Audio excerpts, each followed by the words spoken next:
રાજ્યના ડીજીપી સાહેબ તથા પોલીસ મહાનિરીક્ષક ચિરાગ કોરડિયા, સરહદી રેન્જ ભુજ તથા પોલીસ અધ્યક્ષ સાગર બાગમાર, પૂર્વ કચ્છ ગાંધીધામ દ્વારા લાકડિયા પોલીસ સ્ટેશનમાં અલગ અલગ ગુનાઓ કામે કબજે કરાયેલ ભારતીય બનાવટના વિદેશી દારૂનો નાશ કરવા સૂચન કરેલ. લાકડિયા પોલીસ સ્ટેશનમાં વર્ષ 2024-25ના સમયગાળા દરમિયાન પ્રોહિબિશનના કુલ 10 ગુનાઓમાં વિદેશી દારૂ કબજે કરવામાં આવેલ.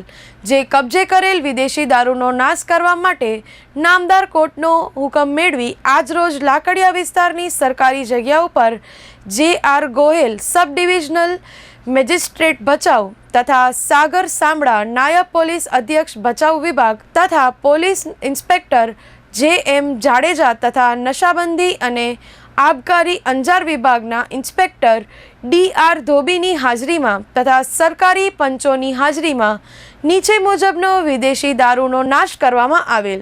વિદેશી દારૂની બોટલ નંગ 5458, બિયર ટીન નંગ 141, 388 ક્વાર્ટર નંગ ₹15,180, કુલ મુદ્દામાલ ₹5,887, ₹31,88,545.